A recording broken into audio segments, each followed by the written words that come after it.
Everyone, this is Simran on behalf of team achieve CAPF और ये है आपकी इस पूरी सीरीज़ का 7th लेक्चर।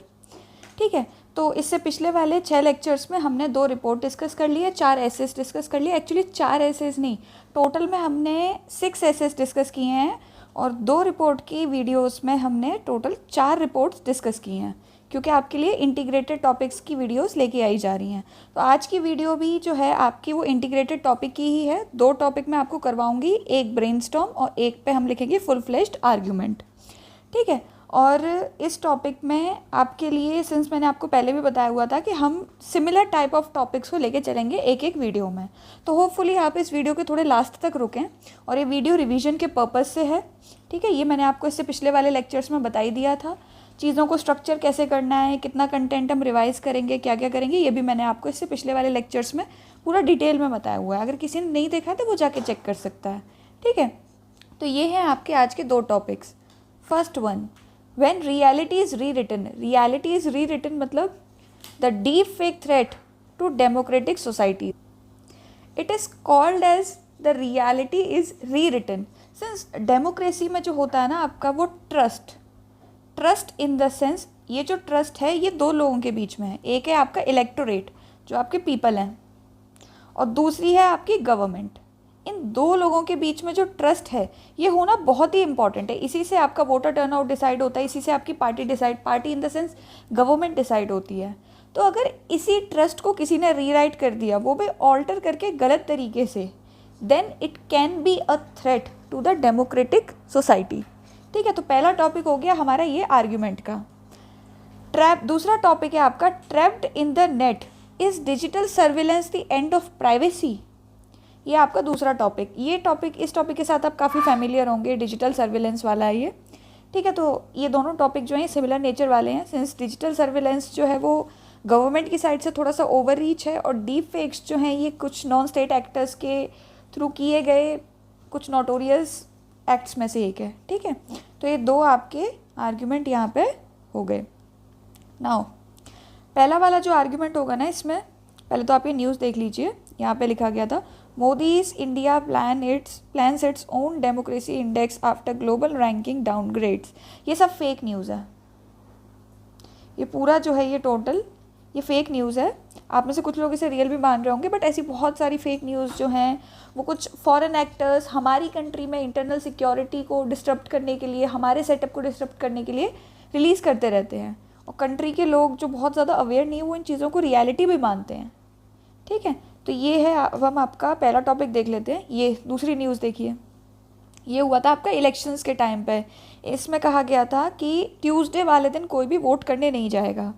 ये आपके अभी अभी प्रेसिडेंशियल इलेक्शंस में हुआ था USA में, इसमें या शायद इससे पहले वाले में। ठीक है, तो देखना, अब हम फटाफट से अपना आर्ग्यूमेंट देख लेते हैं। सी, आर्ग्यूमेंट में भी जो आपका इंट्रो का फॉर्मेट होता है वो थोड़ा बहुत ऐसे जैसा ही होता है, लेकिन इसमें कुछ डिफरेंस ये है, मतलब ये डिपेंड करता है। जैसे आपको यहाँ पे एक टर्म दी गई है डीप फेक, आपके लिए हो सकता है ये टर्म बिल्कुल नॉर्मल हो, आपको ऑटोमेटिकली अंडरस्टूड हो, लेकिन आप किसी और पर्सन के सामने अचानक से इस टर्म को बोलेंगे, या फिर आप कोई मतलब ऐसे रैंडम इंसान छोड़िए, एग्जामिनर है, तो आप ऐसे कीवर्ड के केस में एग्जामिनर से ये एक्सपेक्ट ना करें कि उसको पहले से पता होगा भी उसको पहले से पता। लेकिन ऐसे टॉपिक के केस में अगर हम डीप फेक की थोड़ी सी डेफिनेशन दे दें तो इट वुड बी बेटर।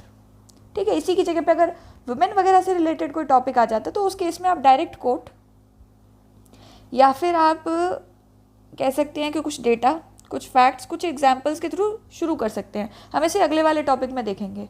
तो इसी तरीके से हम आने वाली वीडियोस में भी देखेंगे कि कैसे टॉपिक के अकॉर्डिंग आपका इंट्रो खुलता है। तो सी, एन इमेज और recording that has been convincingly altered and manipulated to misrepresent someone as doing or saying something that was not actually done। ये है आपकी डेफिनेशन ऑफ डीप फेक। ठीक है, यहाँ पे डीप फेक और लिख लेना, यहाँ पे डीप फेक और ऐड कर लेना, ये इसकी डेफिनेशन है। ठीक है, और दूसरा आप थोड़ा सा डेटा और डाल दें साथ में कि पिछले कुछ सालों में 2019 से 2023 के बीच में इसमें जो सर्ज हुआ है, जो राइज हुआ, वो 550%, बहुत बड़ा नंबर है ये।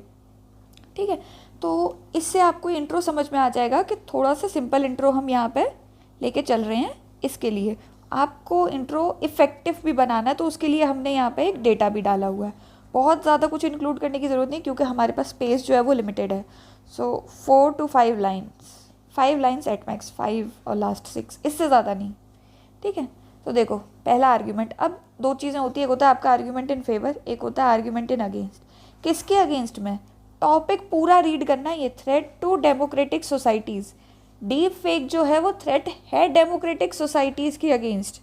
ये बात आप इसको सच मान रहे हैं तब आप लिखेंगे arguments in favour. First, it can alter electorate choices. Electorate choices मैंने ऊपर बताया था, ये होता कैसे है? फैक्ट्स को मिसइंटरप्रेट कर दिया, ट्विस्ट कर दिया। इससे क्या क्या हो सकता है? ऑपोजिशन को टारगेट कर सकती है गवर्नमेंट, या फिर क्या हो सकता है इलेक्शंस के टाइम पे कुछ लोग सोशल मीडिया पे ऐसे प्रेजेंट होते हैं जो कि दूसरी पार्टी के अगेंस्ट कुछ फेक न्यूज़ डालते हैं, fake videos, deep fake videos बनाते हैं, है ना। कोई और लीडर है जिसने कुछ स्टेटमेंट बोली भी नहीं है, फिर भी उसको वो बोलते हुए दिखा दिया जाता है, तो इससे क्या होता है? कम्युनल वायलेंस हो सकती है इससे। ठीक है, और इससे क्या हो सकता है? वोटर्स की चॉइस ऑल्टर हो सकती है। वोटर्स को ऐसा फील हो सकता है कि जिसका डीप फेक उन्होंने देखा है वो पर्सन एक अच्छा लीडर नहीं है, बल्कि हो सकता है एक्चुअल में वो बहुत अच्छा लीडर हो।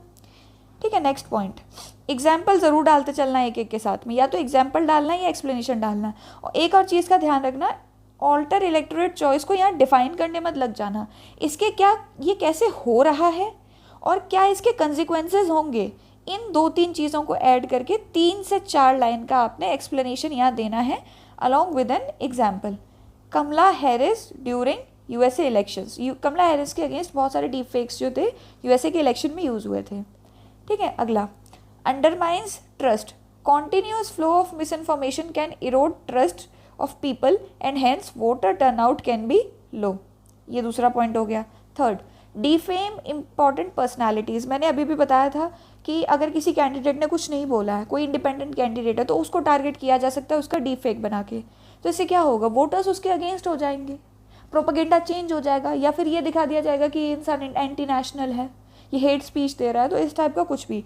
दूसरा, आपकी कुछ पर्सनैलिटीज़ होती हैं, जैसे राश्मिका मंदाना का डीप फेक बना था, तो ये आपका तीसरा कंसर्न। चौथा, against the dignity of women. See, women के जो हैं न्यूड वीडियोस बना दिए जाते हैं, ठीक है, न्यूड पिक्स बना दी जाती हैं, उन्हें कुछ इलिसिट एक्टिविटीज़ में इन्वॉल्व दिखा दिया जाता है, किसी को ब्लैकमेल किया जा सकता है इन चीज़ों के थ्रू, ब्लैकमेलिंग हो सकती है। तो अगेंस्ट ये आपका कहीं ना कहीं डेमोक्रेसी में एक इंसान का जो फ्रीडम है, जो एक इंसान का फ्रीडम है, जो उसकी डिग्निटी है, ये उसके अगेंस्ट जा रहा है। तो इस हिसाब से आपका डेमोक्रेटिक सेटअप के अगेंस्ट है। ठीक है, हमने सबके अगेंस्ट नहीं लिखना है, हमने डेमोक्रेटिक सेटअप के अगेंस्ट लिखना है। Mistrust between countries. सी, अगर इसी टाइप के डीप फेक्स जो हैं वो आते रहेंगे, जैसे कि आपको मैंने ऊपर में ये न्यूज़ दिखाई थी, ये कुछ फॉरेन एक्टर्स ने इस तरीके की न्यूज़ जो है वो रिलीज़ कर रखी है, तो इससे क्या होगा? इंडिया के जो इमेज है इंटरनेशनल लेवल पे वो ख़राब होगी इससे। तो इस टाइप की चीज़ें भी होती हैं। जैसे ये देखना, rise of deepfakes can disrupt diplomacy and dialogue. कब हुआ था? पहलगाम टेरर अटैक और ऑपरेशन सिंदूर के दौरान बहुत सारी फेक वीडियोज़ एंड आपकी फेक इमेजेस इंटरनेट पे थी, उनको एज अ टेम्पलेट यूज़ किया जा रहा था for miss information, spreading miss information. ठीक है, इससे कम्युनल वायलेंस भी हो सकती है। आगे देखना, a weapon for proxy groups. जो इंटरनल सिक्योरिटी है आपकी, ठीक है, कुछ इंटरनल सिक्योरिटी है, तो कुछ आपके नक्सलाइट्स हैं, कुछ आपके ऑर्गेनाइज्ड जो मतलब ऑर्गेनाइज्ड क्रिमिनल्स होते हैं आपके। ठीक है, तो जो ऑर्गेनाइज्ड क्रिमिनल्स होते हैं ये भी इसका यूज़ कर सकते हैं अपना प्रोपेगेंडा फैलाने के लिए। कुछ लोग होते हैं ना अर्बन नक्सलिज्म में, कुछ प्रोफेसर्स आपने देखे होंगे कुछ यूनिवर्सिटीज़ में स्पीच वगैरह देते रहते हैं, तो कुछ अगेंस्ट में देते हैं, कुछ फेवर में देते हैं, उसको ऑल्टर किया जा सकता है इन्फॉर्मेशन को। And the last one, 7th point है आपका साइकोलॉजिकल वॉरफेयर। ज़रूरी नहीं है आप 7 पॉइंट्स लिखें, 6 भी लिख दोगे तो भी ठीक है, बट 5-6 तो एटलीस्ट लिख ही लेना ताकि 3 पेज पूरे कवर अप हो जाएं। Psychological warfare, foreign actors use deepfakes to emotionally attack citizens and mindwash youths. Internet पे, है ना, किसी भी कंट्री के यूथ को अगर आपने माइंड वॉश किया, मिस डायरेक्ट किया, तो उस कंट्री का फ्यूचर कहीं ना कहीं खतरे में आ जाता है। ठीक है, अब अगला देखना, आर्ग्यूमेंट्स अगेंस्ट। पहला, एग्जैजुरेशन ऑफ थ्रेट। सी, हमारी कंट्री में जो लोग हैं वो न्यूज़पेपर हेडलाइन से ज़्यादा इन्फ्लुएंस होते हैं। ठीक है, न्यूज़ वाले न्यूज़ में क्या बोल रहे हैं उससे बहुत ज़्यादा इन्फ्लुएंस होते हैं। तो डीप फेक के बारे में और जनरली लोगों को देख के पता भी चल जाता है कि ये डीप फेक है, कुछ आइडिया लग जाता है। अगर वो बहुत अच्छे से बना हुआ नहीं है, तो ये कहीं ना कहीं एग्जैजुरेशन ऑफ थ्रेट है। दूसरा, डिजिटल रीच जो है इंडिया में वो बहुत लिमिटेड है, it is just 60 to 70% in rural areas, और इंटरनेट एक्सेस भी जो है आपका वो 24% ही है। तो ये भी एक पॉइंट है। अगला, ग्रोइंग अवेयरनेस, मैंने बताया लोगों को आइडिया लग जाता है, लोगों को इस बात की अवेयरनेस भी है कि आजकल फेक वीडियोस बहुत ज़्यादा हैं, तो ये भी एक अच्छी बात है। अगला, डिटेक्शन टेक्नोलॉजीज, जैसे आपकी टरेंटिन है ना, टरेंटिन है, वॉल्टर राइट एआई है, ये आपके कुछ ऐसी टेक्नोलॉजीज़ हैं जो कि इजीली डिटेक्ट कर सकती हैं एआई जनरेटेड कंटेंट को। अब डीप फेक भी जो है वो एआई से ही बनता है, तो इस चीज़ का भी ध्यान रखना। Next, democracy has survived even the worst bloodsheds, lowest levels of illiteracy को भी सर्वाइव कर गई इंडिया की डेमोक्रेसी। तो हमारे जो फर्स्ट लोकसभा इलेक्शंस थे, उन लोकसभा इलेक्शंस में लोगों को कोई आइडिया नहीं था कि वोट करना किस बेसिस पे है, बट स्टिल एक काफ़ी स्टेबल रिस्पॉन्सिबल गवर्नमेंट बनी थी। तो डेमोक्रेसी का जो सेटअप होता है वो इतना स्ट्रांग होता है कि उसको डिस्टेबलाइज करना is not that easy. Last one, growing regulation, European union के लॉज आए, यूके के लॉज आए, इसी तरीके से इंडिया भी अपने लॉज प्लान कर रहा है। तो ये जो रेगुलेशन बढ़ रही है, इससे भी डीप फेक जो है वो डेमोक्रेसी के सिस्टम को डिस्टर्ब नहीं कर पाएगा। तो ये हो गया आर्ग्यूमेंट में कंक्लूजन स्ट्रॉन्ग देना, किसी एक साइड पे मतलब मत जाना, बैलेंस्ड रहना, मिडिल पाथ लेना, और दोनों चीज़ों को बैलेंस करके रखना कि टेक्नोलॉजी जो होती है ना, हम हमेशा उसको वेलकम करें, उसको हमेशा एक अच्छे डायरेक्शन में भेजें। तो इसी तरीके से लिखना।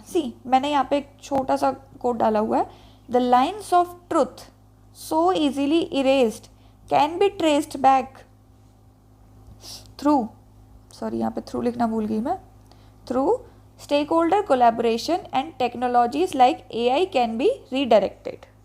ठीक है, ये हो गया कंक्लूजन। आप इसे बेटर भी लिख सकते हैं, अगर किसी और के पास कुछ और कंटेंट हो, कुछ और एग्जाम्पल्स हो, तो you people can add it on your own and.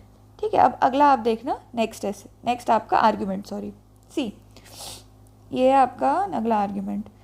अब इसमें आपका आ जाएगा digital surveillance a threat to privacy. ठीक है, ऑब्वियस सी बात है, it is a threat to privacy, ये एक चीज़ है। लेकिन हमें अगेन मैंने कहा ना, कोई भी रेगुलेशन आ रही है, कोई भी टेक्नोलॉजी आ रही है, तो उसको क्या करना है, बैलेंस करना है। अब ऐसे टॉपिक के इंट्रोडक्शन में आपको डिजिटल सर्विलेंस को एक्सप्लेन करने की ज़रूरत नहीं है, प्राइवेसी क्या होती है उसको एक्सप्लेन करने की कोई ज़रूरत नहीं है। ऐसे केस में आप किसी लेटेस्ट न्यूज़ के साथ शुरू करें। ठीक है, इसी हिसाब से टॉपिक के अकॉर्डिंग ना अपना इंट्रोडक्शन जो है उसको वेरी करते रहना, ताकि एग्जामिनर को लगे कि हाँ हमें इन डेप्थ नॉलेज है, हमें वेरिएशन देनी आती है। छोटी छोटी चीज़ों से आपके मार्क्स जो हैं, लाइक होता है ना आपको 105 के ऊपर स्कोर करना है, 110 के ऊपर स्कोर करना है, तो वो इन छोटी छोटी चीज़ों से ही होता है।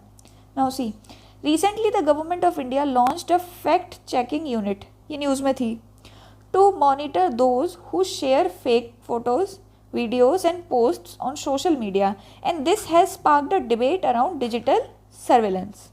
ठीक है, ये कनेक्टिंग लाइन बन जाती है आर्ग्यूमेंट में। लिखना ज़रूरी नहीं होता, बट आप लिख सकते हैं अगर आपको कनेक्ट करना है ऐसे टॉपिक के केस में। ऊपर वाले में नहीं थे, क्योंकि उसमें आपको एक डेटा ऐड करना था, क्योंकि अगर हम प्लेन डेफिनेशन लिखते हैं तो वो थोड़ी सी बोरिंग बन जाती है, तो एक डेटा तो ज़रूरी है। इसमें ऑलरेडी एक डेटा है आपका। फैक्ट चेकिंग यूनिट गवर्नमेंट ने बनाई थी, ministry of information and broadcasting इस काम को कर रही थी। तो उन्होंने कहा था कि हम एक फैक्ट चेकिंग यूनिट बनाएंगे, ये आपकी थोड़ी सी AI बेस्ड होगी, और इसमें कुछ आपके रेगुलेटर्स होंगे, मतलब ह्यूमन इंटरवेंशन भी रहेगा गवर्नमेंट की साइड से। तो इससे ये लोग क्या करेंगे कि हर वक्त जो है सोशल मीडिया प्लेटफॉर्म्स को मॉनिटर करेंगे, देखेंगे किस किस ने क्या क्या डाला। अगर इन्हें ज़रा सा भी मतलब किसी पे डाउट होता है तो ये लोग उसको शक के दायरे में ले लेंगे, फिर इंक्वायरी होगी। तो ये तो बहुत ज़्यादा ओवर रीच वाला मामला हो गया।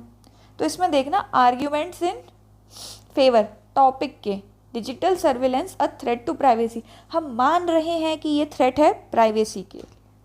तो arguments in favour, first data collection at mass level. इसका मैंने बताया था आपको कि मैं सिर्फ ब्रेनस्टॉर्मिंग ही करवाऊंगी एक टॉपिक की, क्योंकि 2 टॉपिक फुल फ्लेश्ड लिख के एक वीडियो में एडजस्ट नहीं हो पाते हैं विदिन 20 मिनट्स। ठीक है, देखो data collection at mass level, इससे क्या होगा, गवर्नमेंट जो है वो सबका डेटा कलेक्ट करेगी, किसी के बैक मतलब आपके सोशल मीडिया की इन्फॉर्मेशन होगी। अब सिंस गवर्नमेंट देख रही है कि कहाँ पे फ़ोटो है, तो वो ये भी देखेगी कि कहाँ से आई है, कहाँ पे जा रही है। तो हर एक चीज़ को ये मास लेवल पे अगर कलेक्ट करेगी, तो इससे क्या हो सकता है कि इस डेटा को जो है वो गवर्नमेंट के कुछ लोग जो करप्ट ऑफिशियल्स होते हैं वो कॉरपोरेट्स को बेच सकते हैं। कॉरपोरेट्स इससे अपना प्रॉफिट निकाल सकते हैं, आपकी चॉइसेस को ऑल्टर किया जा सकता है जस्ट फॉर देयर प्रॉफिट। और दूसरा, ऑपोजिशन को टारगेट किया जा सकता है बहुत इजीली, है ना। तो डेमोक्रेसी में जितनी इंपॉर्टेंट गवर्नमेंट है उतनी ही इंपॉर्टेंट ऑपोजिशन भी है, तो आपके इलेक्टोरेट के चॉइसेस भी वो भी ऑल्टर हो जाएंगे। तो पहला थ्रेड तो आपका ये हो गया, हमने इसको एग्जाम्पल के साथ में यहाँ पे एक्सप्लेन कर दिया। अगला, कॉम्प्लिकेटेड टर्म्स एंड सर्विसेज। सी, ऐसी चीज़ों के लिए जो होती है बहुत ही ज़्यादा कॉम्प्लिकेटेड टर्म्स और सर्विसेज होती हैं। आपने देखा होगा जनरली आपके पास मोबाइल में एक मैसेज आता है कि आपको इन टर्म्स एंड कंडीशन से अग्री करना, तो बहुत लंबा पैराग्राफ होता है और हम लोग क्या करते हैं, उसको बॉक्स को चेक करके आगे चले जाते हैं, तो ये बहुत ही ज़्यादा लंबा हो जाता है। इससे क्या हो जाता है, लैक ऑफ कंसेंट। आपने कंसेंट लिया, आपने टिक मार्क तो करवा लिया एक डब्बे में, लेकिन अभी भी यूज़ करने वाले इंसान को पता नहीं, और इतना लंबा पढ़ेगा कौन, और पढ़ भी लेगा तो इतनी कॉम्प्लिकेटेड लैंग्वेज। ठीक है, तो इससे क्या हो रहा है, lack of consent and lack of transparency. अगला, identity theft if information leaked और accessed by foreign actors. Example, China social credit system. ये मुझे कमेंट सेक्शन में नीचे बताना कि ये जो चाइना का सोशल क्रेडिट सिस्टम है ये आपको कोड करने में हेल्प करेगा ज़रूर, और ये कुछ बहुत कॉम्प्लिकेटेड चीज़ नहीं है। चेक करना है इसको एक बार इंटरनेट पे ये क्या चीज़ है, और कमेंट में मुझे बताना कि ये एग्जैक्टली वर्क कैसे करता है। ठीक है, China social credit system. Now see, इससे क्या होगा आपका कि जो आपकी आइडेंटिटी है, आपका पैन नंबर हो गया, आपका आधार नंबर हो गया, आपका अकाउंट हो गया, जो भी है वो सारी चीज़ें आपकी चोरी हो सकती हैं। फिर ये इन्फॉर्मेशन लीक भी हो सकती है क्योंकि गवर्नमेंट इसको कहीं तो स्टोर करेगी, तो साइबर सिक्योरिटी का मतलब वो सीन तो है ही कहीं ना कहीं। तो इससे क्या है, वो अगर लीक हो गई अगेन आपकी प्राइवेसी के अगेंस्ट जाएगा ये। तो यहाँ क्या है, यहाँ आपकी प्राइवेट जो मतलब आपकी प्राइवेसी है उसका कंसेंट नहीं लिया जा रहा है, यहाँ पे आपका ले भी लिया जा रहा है तो उसका मिसयूज़ हो रहा है, और यहाँ पे ये पॉइंट आ गया कि अगर वो चोरी होकर बाहर कहीं लीक हो गया तो वो और प्रॉब्लम है आपके लिए। अगला, अगेंस्ट राइट टू फ्रीडम। सी, आप इंटरनेट पे क्या बोलते हैं, काफ़ी बार ना हमारी डेमोक्रेसी में लोगों को ये हक है कि वो गवर्नमेंट को क्रिटिसाइज़ करें, इसी तरीके से डेमोक्रेसी जो है वो खुद को इम्प्रूव करती है। ठीक है, तो ऐसी इन्फॉर्मेशन जो स्पीच हम दे रहे हैं, हमारे पास जो राइट टू फ्रीडम है, राइट टू स्पीच है, राइट टू असेंबली है, ये इन सारी चीज़ों के कहीं ना कहीं अगेंस्ट जाता है। नेक्स्ट, डेटा ब्रीच एंड आपके जो सिक्योरिटी कंसर्न्स हैं। ठीक है, डेटा ब्रीच का मतलब आप समझते होंगे कि किसी का भी डेटा एक्सेस करना इज़ नॉट समथिंग एथिकल, लेकिन इस टाइप की एक्टिविटीज़ जब होंगी, ऐसी फैक्ट चेकिंग यूनिट्स जब आएंगी कि हम पूरा ही एक्सेस करके देखेंगे, हमने एक तरफ से सारी ही चीज़ें देखनी हैं, तो वो फिर प्रॉब्लम है और आपकी प्राइवेसी के अगेंस्ट है, सिटीजन्स की।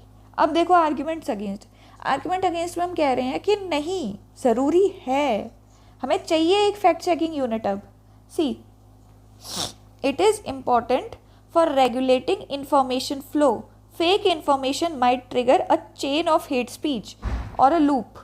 तो इससे आपका क्या होगा कि फेक इन्फॉर्मेशन फ्लो होती है तो उससे मैंने बताया था ऊपर क्या होता है, कम्युनल वायलेंस हो सकता है, इंटरनल सिक्योरिटी आपकी डिस्टर्ब हो सकती है, इसी के साथ साथ आपकी कुछ इंपॉर्टेंट इन्फॉर्मेशन जो है वो मिस इन्फॉर्मेशन के चक्कर में लोग रिप्लाई में लिख सकते हैं।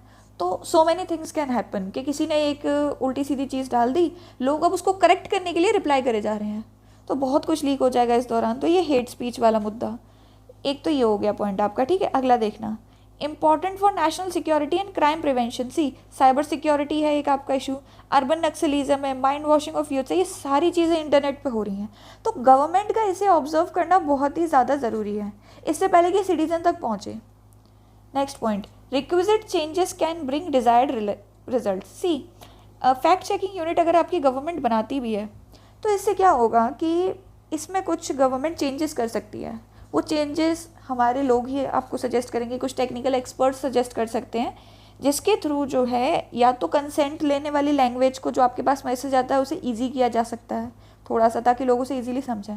तो इस टाइप के कुछ रिक्विजिट चेंजेस से आपको एक डिज़ायर्ड रिजल्ट मिल सकता है। वो डिज़ायर्ड रिजल्ट आपका क्या है, real time surveillance and better law enforcement. Easily चीज़ों को ट्रैक किया जा सकता है, ईजिली इन्फॉर्मेशन ट्रैक हो जाएगी। ठीक है, रियल टाइम मॉनिटरिंग होगी, और ये आपका डिज़ास्टर मैनेजमेंट में बहुत हेल्पफुल है।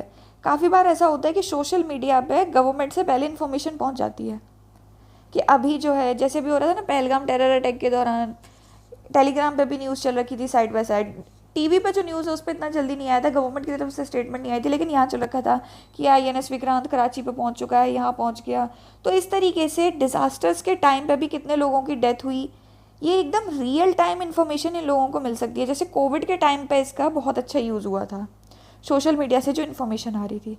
फिर आपका वही लास्ट में आ जाता है इम्प्रूव्ड सर्विस डिलीवरी। इसमें एग्जाम्पल आप अपने एंड से ऐड करोगे क्योंकि थोड़ा सा इजी पॉइंट है। Service delivery in the sense government अपनी सर्विसेज को इजीली दे पाएगी। अगर गवर्नमेंट को कोई स्कीम निकालनी है और गवर्नमेंट के पास सोशल मीडिया से कुछ इन्फॉर्मेशन आ गई है, not only through social media, आपके कॉल रिकॉर्डिंग्स हो गए, आपके कुछ फ़ोन की डिटेल्स हो गई, यार गवर्नमेंट के पास वो पहले से इन्फॉर्मेशन है, तो गवर्नमेंट अपनी जो सोशल सर्विसेज वाली स्कीम्स है उनको बेटर टारगेट कर पाएगी। एंड वन मोर थिंग, जो इसका कंक्लूजन है आपका, इसके कंक्लूजन में जो ये वाली जजमेंट है ना आपकी, KS पुट्टास्वामी जजमेंट, इस जजमेंट का यूज़ करना है। इसमें क्या किया पता है, एक 4-fold टेस्ट दिया है। इस आर्टिकल को, वीडियो को यहीं की यहीं पॉज करके देखना, इस आर्टिकल को आप एक बार रीड करना। इसमें एक 4-fold टेस्ट दिया हुआ है, ठीक है, जिससे कि आपका चेक किया जाएगा कि कौन सी चीज़ जो है आपकी प्राइवेसी को ब्रीच कर रही है और किस तरीके से उसको बैलेंस किया जाए। तो ये सुप्रीम कोर्ट ने दिया था, ठीक है। इसको एक बार रीड करना और इसी से आप फिर एक कंक्लूजन मुझे नीचे कमेंट सेक्शन में बताना, जो कि छोटा, मतलब आप इसको थोड़ा सा शॉर्ट करके बना सके। मैं इसको रीड कर देती हूँ यहाँ पे। तो यहाँ पे आपकी जजमेंट थी, the court has held that any restriction to an individuals privacy must meet a 4-fold test of which proportionality was key, requiring state action to pursue a legitimate aim, satisfy necessity and adopt the least intrusive means available। इसी को as it is conclusion में डाल देना इस judgement के नाम से, ठीक है। तो इसी तरीके से आपका ये कंक्लूजन यहाँ पे पूरा होता है और इस वीडियो को मैं इसी नोट के साथ एंड करती हूँ। होपफुली तुम लोगों को सब कुछ समझ आ गया होगा। अब मुझे नीचे कमेंट सेक्शन में एक चीज़ और बताना कि अपकमिंग वीडियो जो आपकी है उसमें मैं कौन से 2 आर्ग्यूमेंट के टॉपिक्स आपके लिए लेके आऊँ जो कि आपकी साइड से आपको लगता है बहुत इंपॉर्टेंट है, एग्जाम में आ सकते हैं। तो I will make a video on that one, ठीक है। So thank you so much and all the best.